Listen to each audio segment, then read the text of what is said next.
Channel को स्वागत। Friends, finally most corona affected country list रे हम इंडिया से तृतीय पोजीशन में पहुंची सारानी। अमेरिका और ब्राजील पर पहुंची इंडिया। फ्रेंड्स, एथि पई निश्चित भाबे बहुत ही जल्दी गोटे वैक्सीन इन्वेंट होबार आवश्यकता रही। एमिति तो बाबा रामदेव कर कोरोनिल मेडिसिन बाजार रे उपलब्ध होईची, मात्र बहुत स्टेट या ऊपर बैन लगै छथि एवं यहाँ ऊपर केस भी चलुची। कोनोसी साइंटिफिक प्रूफ नथिबा हेतु यहाँ ऊपर विश्वास करबा मध्य सेतेटा ठीक हबनी। तबे फ्रेंड्स, हमरो इंडिया बहुत जल्दी अर्थात अगस्त 15 रे निजर वैक्सीन आनिबाकू जाउची। सो फ्रेंड्स, चलतु आज एबे प्रथमे जानिबा कि वैक्सीन कोन। मृत बा दुर्बल अणुजीवଙ୍କୁ इंजेक्शन सहाय्य रे कोनोसी मनुष्यर शरीर रे इंजेक्ट करा जायथाय। यहाँ को वैक्सीन रो नाम दिया जाए। फल आम शरीर यही रोगर अणुजीव विरुद्ध रे एंटीबॉडीज क्रिएट करिथाय एवं अणुजीव सहित लड़ाई करिथाय। आम शरीर रे थिबा white blood cell row memory recollecting power रहिछि, अर्थात जेतेबेले रोग प्रकृति रे हमको आक्रमण करे एहा से अणुजीव सह लड़ितिबा कथा मने पकाए एवं तुरंत ता अगेंस्ट रे एंटीबॉडीज क्रिएट करिदिए एवं से अणुजीव को मारि देइथाय। सो वैक्सीन रो मूल लक्ष्य हेउछि शरीर रे रोग प्रतिरोधक शक्ति सृष्टि करिबा।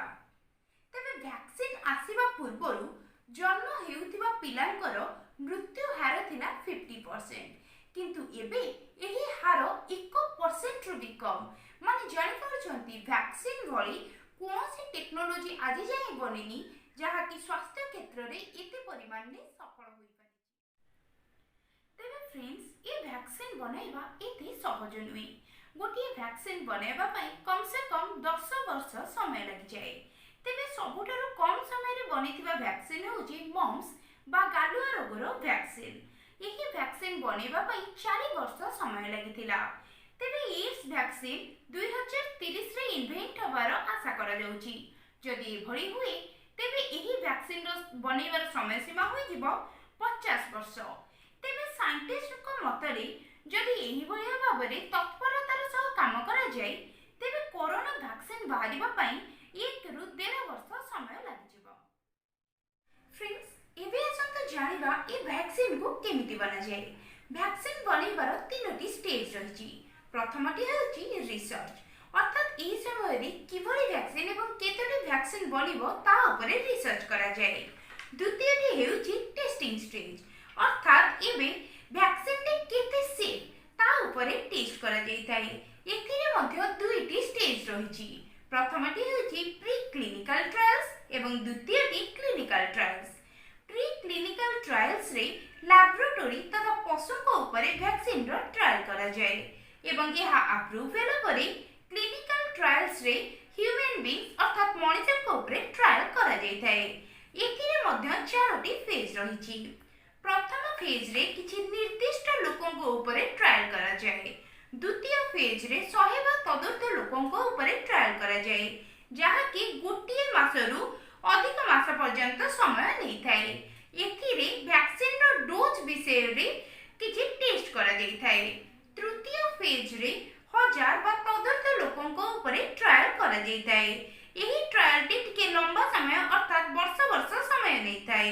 एथिरे लॉन्ग टर्म साइड इफेक्ट्स कथा टेस्ट करा जाय, अर्थात जदि आज गोटे वैक्सीन रोग भलो करछि हुए तो किछि वर्ष परे एहार किछि खराब साइड इफेक्ट्स आस पारे। यहा को नै ए ट्रायल रे टेस्ट करा जाय थाए।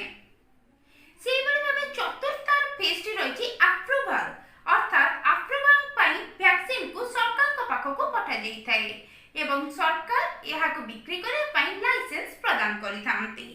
यहा परे आसुछि मैन्युफैक्चरिंग फेज। मैन्युफैक्चरिंग मध्य एतेटा सहज नुई, कारण एथरो मास अमाउंट रो वैक्सीन तयारी करा जाय थाए। एथि पई बहुत पैसा आवश्यक एवं फैक्ट्री मध्य दरकार होई थाए। सो फ्रेंड्स, एबे असंत जानिबा कोविड-19 वैक्सीन रो दुनिया रे कोन स्टेटस रहिछि।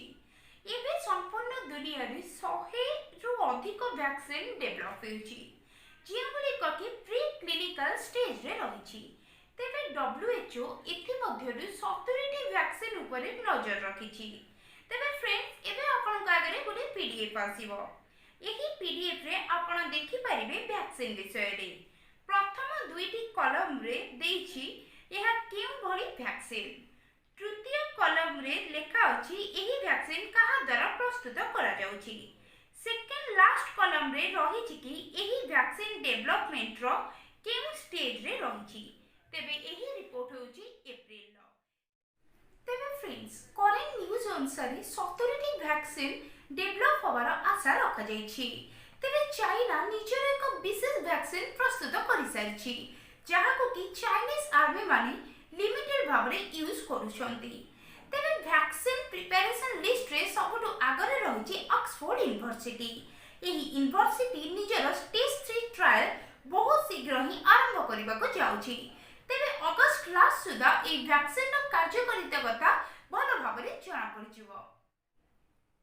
सो फ्रेंड्स एबे असंत जानिबा इंडियन वैक्सीन रो अपडेट विषय रे। वैक्सीन टी रो ना रहिछि कोवैक्सीन। एहाको प्रस्तुत करूछंती भारत बायोटेक कंपनी जहा कि रहिछि हैदराबाद रे। तेबे एही कंपनी निजर फर्स्ट एवं सेकंड ट्रायल एही सप्ताह रे आरंभ करिबाको जाउछंती। किंतु एही वैक्सीन टी जे 15 अगस्त रे संपूर्ण भावे प्रिपेयर हेबो एहा ऊपर एक बहुत बड़ा प्रश्न सृष्टि होउछि। कारण एमिते बहुत बड़ा बड़ा कंट्री अछंती जे माने कि अनेक मास पूर्वरो निजर फर्स्ट एवं सेकंड ट्रायल सारिला परे मध्य स्टिल थर्ड ट्रायल को जाई पाउनाहंती। तबे इंडिया जदि थर्ड ट्रायल को इग्नोर भी करूछि तथापि फर्स्ट और सेकंड ट्रायल करिबारे किछि मासर समय निश्चित भावे लागि जिवो। तेनु ई दाबिटी रियलिस्टिक माने हुएनी। तेबे फ्रेंड्स आमे माने निश्चित भावे होप करिबा जे इंडिया बहुत ही जल्दी निजर फर्स्ट वैक्सीन प्रिपेयर करिबा को जाउछि। सो फ्रेंड्स लास्ट रे मो इतिके कहिबी साइंस को इंपोर्टेंस दियंतु। जेमिति कि 15 अगस्त रे हम भारत स्वाधीन हेतिला पुणी थरे भारत 15 अगस्त रे कोरोना फ्री हबो। एक कथार मार्केटिंग पॉलिसी एवं इमोशन भली जिंस या भितरे पुरांतुनी एभली इमोशंस तारो निजको दूरे रखंतु। साइंटिस्ट को टिके टाइम दियंतु ताकि से परफेक्ट वैक्सीन तैयार करि परंतु। कारण एबे जदि सबठारो अधिक इंपोर्टेंट होउची ताहा होउची केवल आपणकर जीवन। सो फ्रेंड्स एई भली भाबरे अपडेट पाइबा पई हम चैनल टिको सब्सक्राइब कर दियंतु एवं पाखरे थिबा बेल आइकन टिको बजाय दियंतु। वीडियो टी भल लागिथिले याको बहुल मात्रा रे लाइक करंतु एवं शेयर करंतु।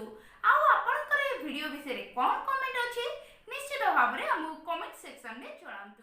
रहिली।